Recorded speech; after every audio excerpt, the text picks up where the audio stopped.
29 नवंबर 1996 north Korea के camp 14 में एक 13 साल का लड़का शिन इन ग्वेन एक खुले मैदान के बीचों बीच खड़ा था। उसके चारों तरफ हजारों कैदियों की भीड़ जमा थी जिन्हें हथियारों से लैस गार्ड्स ने घेर रखा था। लेकिन शिन की नजरें भीड़ पर नहीं बल्कि सामने लगे उन लकड़ी के खंभों पर टिकी थी जहां उसकी माँ और उसके भाई को बेरहमी से बांधा गया था। वो दृश्य इतना भयानक था कि मौत की आहट साफ सुनी जा सकती थी। शिन अपनी माँ के चेहरे पर छाई उस आखिरी दहशत को देख सकता था, लेकिन ताजुब की बात यह थी कि उस 13 साल के बच्चे की आंखों में ना तो आंसू थे और ना ही कोई डर। कैंप 14 की खौफनाक यातनाओं और ब्रेन वॉशिंग ने उसकी इंसानियत को पत्थर बना दिया था। कुछ ही पलों में सन्नाटे को चीरते हुए जल्लादों ने फंदा कसा और शिन की आंखों के सामने उसकी मां की सांसें थम गई। अभी वो इस मंजर को देख ही रहा था कि एक जोरदार गन शॉट की आवाज पूरे कैंप में गूंज उठी। उसके भाई को गोलियों से भून दिया गया था और उसका बेजान जिस्म मिट्टी में किसी पत्थर की तरह लुढ़क गया। जब मौत का यह तमाशा खत्म हुआ तो गार्ड्स ने कड़कती आवाज में भीड़ को तितर बितर होने का हुक्म दिया।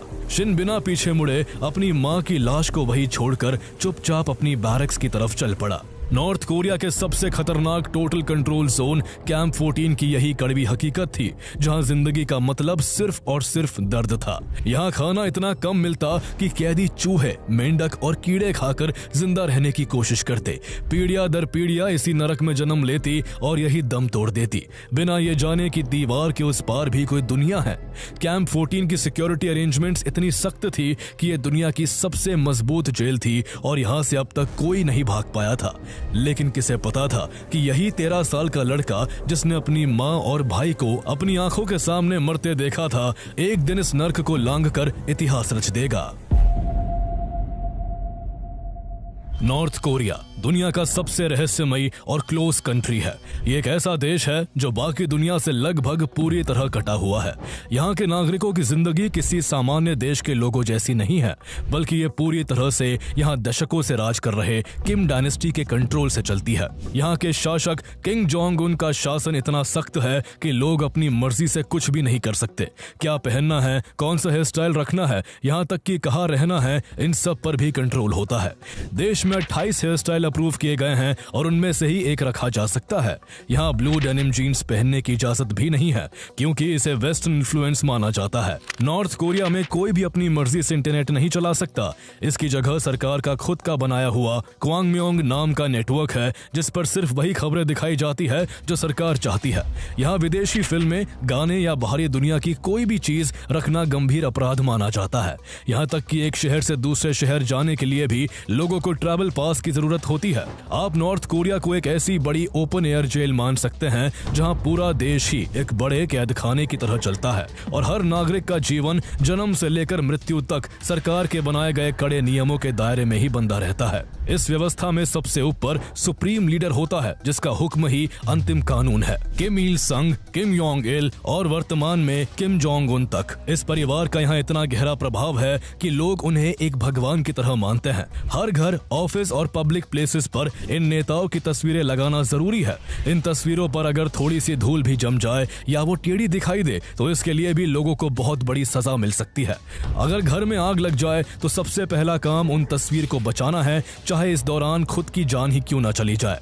यहाँ इन बिन बान नाम की एक ऐसी व्यवस्था है जिसमें लोग एक दूसरे पर नजर रखते हैं और सरकार के खिलाफ कुछ भी बोलने की रिपोर्ट तुरंत अधिकारियों को देते हैं। इस डर की वजह से यहाँ कोई भी व्यक्ति एक दूसरे पर भरोसा नहीं कर पाता और हमेशा एक तनाव के माहौल में जीता है। इस देश में किम परिवार के अलावा किसी और धार्मिक आस्था की इजाजत नहीं है।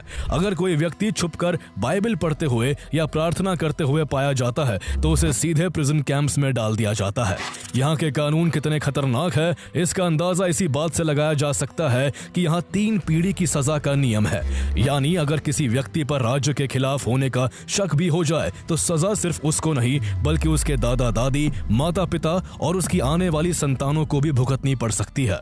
ऐसे में पूरे देश को अगर एक जेल कहा जाए तो भी शायद कम ही होगा। लेकिन इसी देश के भीतर कुछ ऐसे सीक्रेट प्रिजन कैंप्स भी मौजूद है जहां की जिंदगी किसी जीते जागते नर्क जैसी है। यहाँ हजारों लोग ऐसे कैद है जिन्होंने खुद कोई गुनाह नहीं किया, लेकिन फिर भी वो इसलिए कैद है क्योंकि वो किसी ऐसे परिवार में पैदा हुए जिसे सरकार ने अपराधी मान लिया। इन्हीं कैंप्स के अंदर उनका जन्म होता है, वही वो बड़े होते हैं और इन कैंपों के गहरे अंधेरे में वो दम तोड़ देते हैं।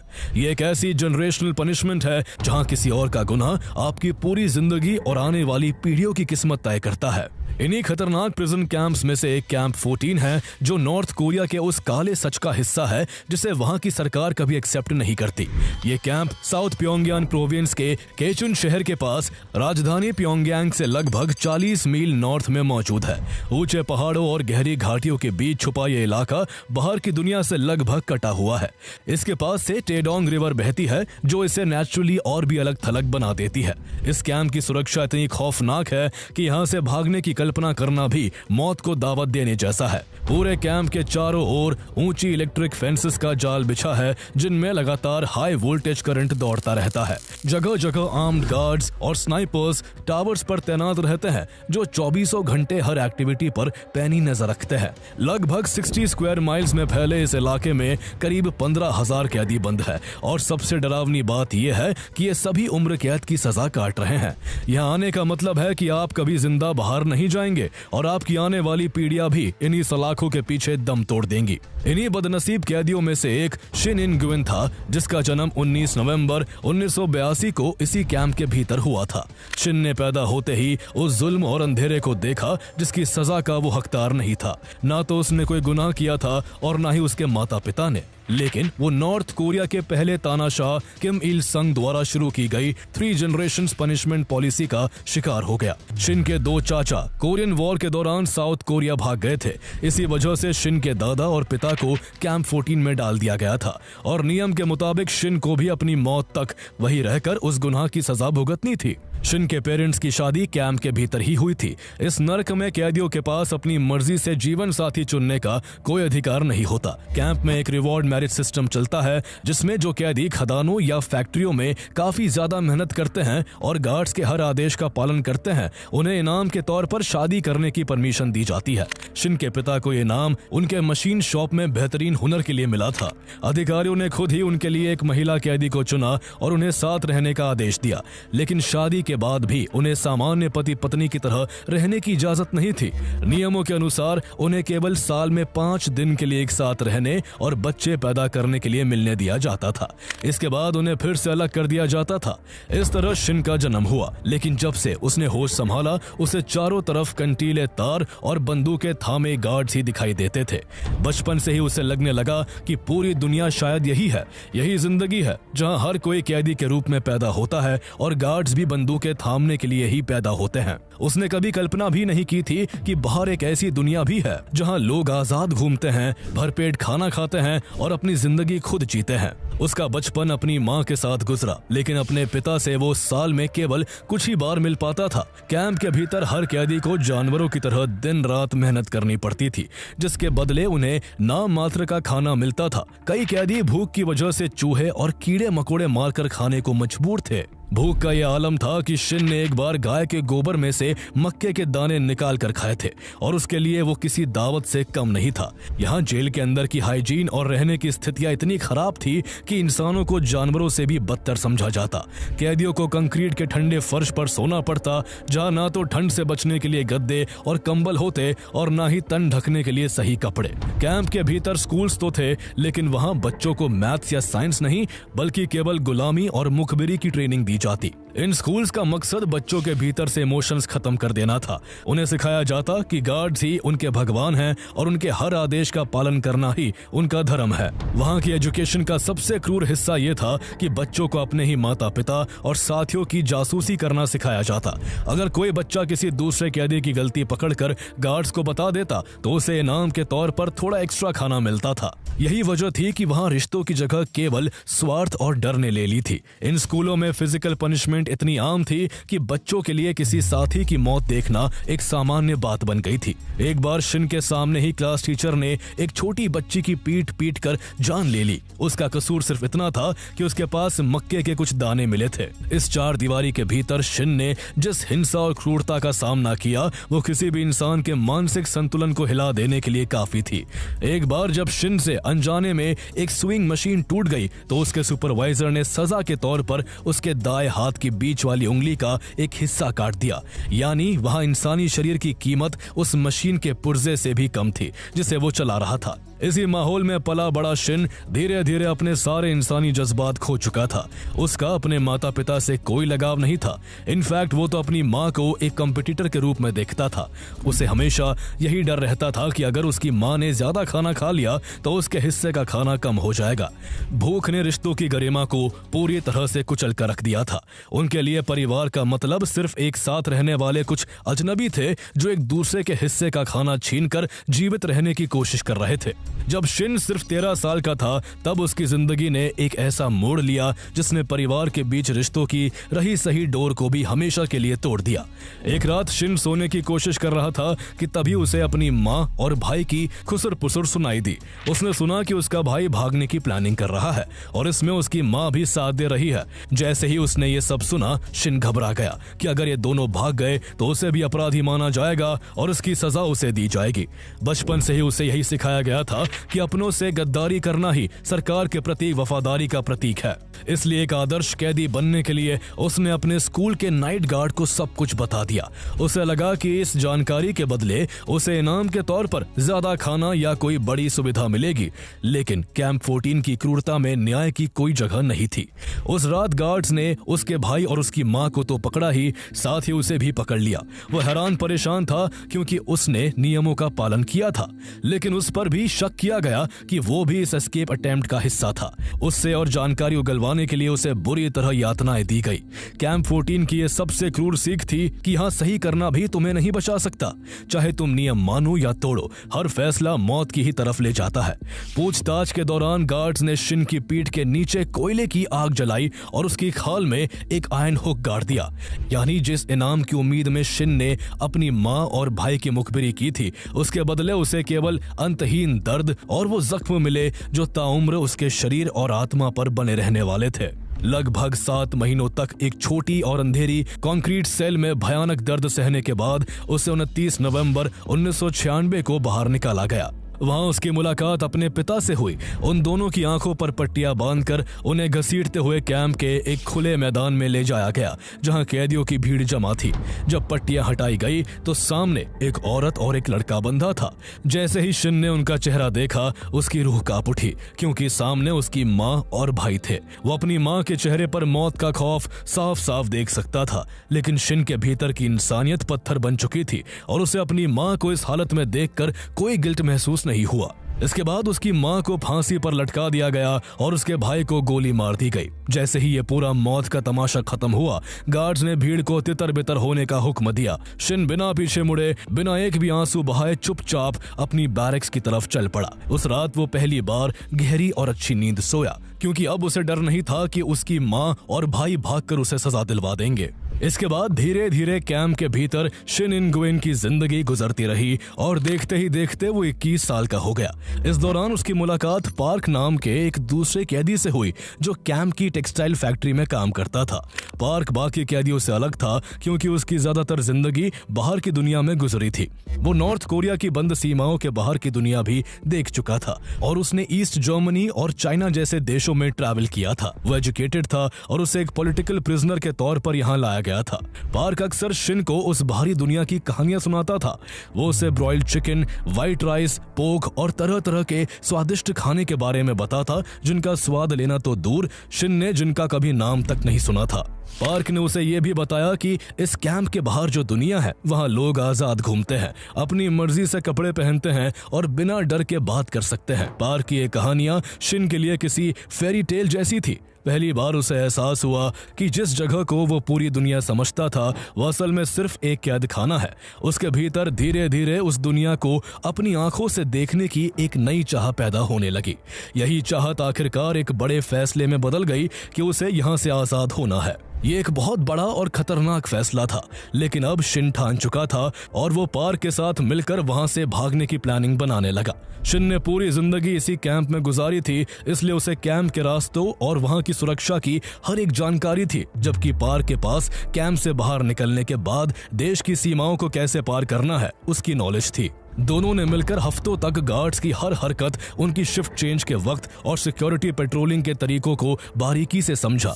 उन्होंने तय किया कि वो पहले उस हाई वोल्टेज इलेक्ट्रिक फेंस को पार करेंगे और फिर नॉर्थ की साइड भागते भागते नॉर्थ कोरिया और चाइना के बॉर्डर तक पहुंचकर चाइना में एंटर कर जाएंगे। प्लान जितना सिंपल था उतना ही खतरनाक भी था, क्योंकि इससे पहले कोई भी कैदी इस जगह से नहीं भाग पाया था। लेकिन वो दोनों अब यहाँ से भागने के लिए अपनी जान भी दांव पर लगाने के लिए तैयार थे। अब उनके लिए आजादी की तलाश में मौत को गले लगाना घुट घुट कर जीने से बेहतर था। आखिरकार 2 जनवरी 2005 का वो दिन आ ही गया जब उन्होंने यहाँ से भागने की ठान ली। उस दिन चारों तरफ कड़ाके की ठंड पड़ रही थी और पूरा इलाका सफेद बर्फ की चादर से ढका हुआ था। शिन और पार्क को 1200 फुट ऊंचे पहाड़ जैसी एक चोटी पर भेजा गया था, जहां उन्हें कंटीली इलेक्ट्रिक फेंस के पास से सूखी लकड़ियां इकट्ठी करनी थी। पहाड़ की उस ऊंचाई पर हवाएं बर्फीली थी और बर्फ इतनी गहरी थी कि हर कदम पर पैर धंस रहे थे। काम के दौरान उनकी नजरें लगातार गार्ड्स पर टिकी थी। उन्होंने गौर किया कि कड़ाके की सर्दी की वजह से गार्ड्स थोड़े सुस्त पड़ गए थे और उनकी पेट्रोल्स के बीच एक लंबा गैप बन रहा था। यही वो चंद मिनटों का मौका था जिसका इंतजार उन्हें महीनों से था। जैसे ही गार्ड्स थोड़ी देर के लिए उनकी नजरों से गायब हुए, शिन और पार्क ने एक दूसरे की तरफ देखा और बिना एक शब्द बोले उन्होंने उस जानलेवा हाई वोल्टेज फेंस की तरफ दौड़ लगा दी। उस फेंस में हाई वोल्टेज करंट दौड़ रहा था, यानी उसे पार करना मौत को दावत देने जैसा था। लेकिन वो लोग मरने को भी तैयार थे, इसलिए प्लान के मुताबिक पार्क ने पहले निकलने की कोशिश की। लेकिन जैसे ही उसने उस हाई वोल्टेज फेंस को छुआ, करंट के एक जोरदार झटके ने उसे वही जकड़ लिया और उसकी वही मौत हो गई। शिन के लिए यह खौफनाक मंजर था और उसका पूरा शरीर कुछ पल के लिए वही जम गया। लेकिन फिर अगले ही पल उसने एक रूह कपा देने वाला फैसला लिया। उसने पार्क के मृत शरीर को करंट के अगेंस्ट एक शील की तरह इस्तेमाल किया ताकि वो उसके ऊपर से निकल सके। इस कोशिश में जब वो पार्क के शरीर के ऊपर से रेंग कर निकल रहा था कि तभी उसके पैर फिसल कर नीचे वाले तार से छू गए, जिसकी वजह से उसके पैरों पर गहरे जख्म हो गए। लेकिन सबसे जरूरी बात यह थी कि वो किसी तरह उस नर्क से बाहर निकलने में कामयाब हो गया और इसी के साथ वो दुनिया के उस सबसे खूंखार कैंप 14 से भागने वाला पहला इंसान बन गया। शिन अब जेल की 4 दीवारी को फांद कर बाहर तो आ चुका था, लेकिन आजादी मिलने के बाद भी खतरा कम नहीं हुआ था। वो बिना कुछ सोचे समझे बस लगातार भागे जा रहा था। उसका साथी मर चुका था और उसे ये भी आइडिया नहीं था कि उसे किस डायरेक्शन में भागना चाहिए। डर के मारे उसकी सांसें तेज चल रही थी। उसे बार बार ऐसा लग रहा था कि जैसे कोई उसका पीछा कर रहा है। उसे ऐसा लगता जैसे अभी कहीं से कोई गोली चलेगी और वो मारा जाएगा, या आगे कहीं कोई गार्ड छिपकर उसका इंतजार कर रहा होगा और वो पकड़ा जाएगा। इन्हीं सब ख्यालों में खोया हुआ शिन लगातार दौड़ रहा था। उसके पैरों से खून बह रहा था और वो दर्द से बेहाल था, लेकिन फिर भी वो रुका नहीं। काफी देर चलने के बाद वो एक पास के गांव में पहुंच गया। उसे बहुत ज्यादा भूख लगी थी, लेकिन उसे छिपना भी था, इसलिए वो एक किसान के बाड़े में घुस गया। यहाँ उसे एक पुरानी मिलिट्री यूनिफॉर्म मिल गई। उसने ठंड से बचने के लिए अपने फटे कपड़े उतार कर वो वर्दी पहन ली। अब वो एक नॉर्थ कोरियन सोल्जर की तरह नजर आने लगा था और इसका उसे बहुत फायदा मिलने वाला था। जब वो वहां से आगे बढ़ा तो रास्ते में मिलने वाले हर इंसान ने उसकी वर्दी को देखकर उसके आगे अपना सर झुका लिया और उसको सल्यूट किया। शिन इनगुएन ये सब देखकर हैरान था और उसे अब समझ आ गया कि इस वर्दी की आड़ में वो अब नॉर्थ कोरिया से भी एस्केप कर सकता है। लेकिन शिन को उस समय तक पैसों की कोई समझ नहीं थी, इसलिए उसने घर से चुराई गई एक चावल की बोरी बेची और उन पैसों से बिस्किट और सिगरेट का एक पैकेट खरीद लिया। इस तरह कुछ चीजों को समेटे और छिपते छिपाते वो चीन की सीमा तक पहुंच गया। वहां की सुरक्षा व्यवस्था बेहद सख्त थी, लेकिन सीमा पर तैनात नॉर्थ कोरियन गार्ड्स खुद बेहद गरीबी और अभावों में जी रहे थे। यहाँ पर शिन ने अपनी सूझबूझ का इस्तेमाल किया और उसने खुद को मिलिट्री ऑफिसर की तरह ही पेश करते हुए उन बॉर्डर गार्ड्स को खाने और सिगरेट की रिश्वत देकर चुप करा दिया। इस तरह अपनी जान को दांव पर लगाकर शिन इनगुएन ने नॉर्थ कोरिया की सीमा को भी पार कर लिया। लेकिन चीन में घुसने के बाद भी शिन के स्ट्रगल का एंड नहीं हुआ था। वहाँ अगर वो पकड़ा जाता तो उसे वापस नॉर्थ कोरिया भेजा जा सकता था और उसे पहले से भी बदतर सजा मिलती। इसी डर में उसने काफी सतर्क रहकर कई इलाकों में मजदूरी का काम किया किया, लेकिन नियति को कुछ और ही मंजूर था। एक बार शंघाई के एक रेस्टोरेंट में काम करते समय एक पत्रकार की नजर उस पर पड़ी। इस जर्नलिस्ट ने जब मदद का भरोसा देकर शिन को उसकी कहानी पूछी तो उसने टूटकर सब कुछ बता दिया। पत्रकार ने शिन की मदद की और उसे वहां की साउथ कोरियन एम्बेसी की मदद से साउथ कोरिया में शरण दिला दी, लेकिन अब भी नॉर्थ कोरियन सरकार से उसे खतरा था, इसलिए शिन बाद में अमेरिका चले गए, जहां उन्होंने अपना नाम शिन इन गुएन से बदलकर शिन डोंग ह्यूक रख लिया।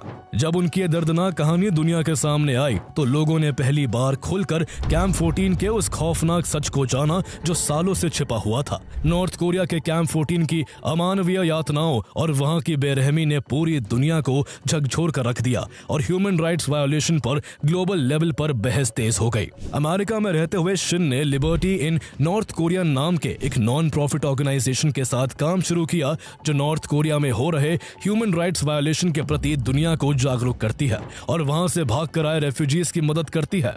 शिन की लाइफ के ऊपर कैंप 14 टोटल कंट्रोल जोन नाम से एक डॉक्यूमेंट्री और एस्केप फ्रॉम कैंप 14 नाम से एक बुक भी पब्लिश हो चुकी है। इस तरह कैंप 14 की कंटीली बाढ़ के अंदर जन्मा एक बच्चा जिसने अपनी जिंदगी की शुरुआत ही कैद और भूख के बीच की थी, वही आगे चलकर दुनिया के सामने नॉर्थ कोरिया के सबसे अंधेरे सच का गवाह बन गया।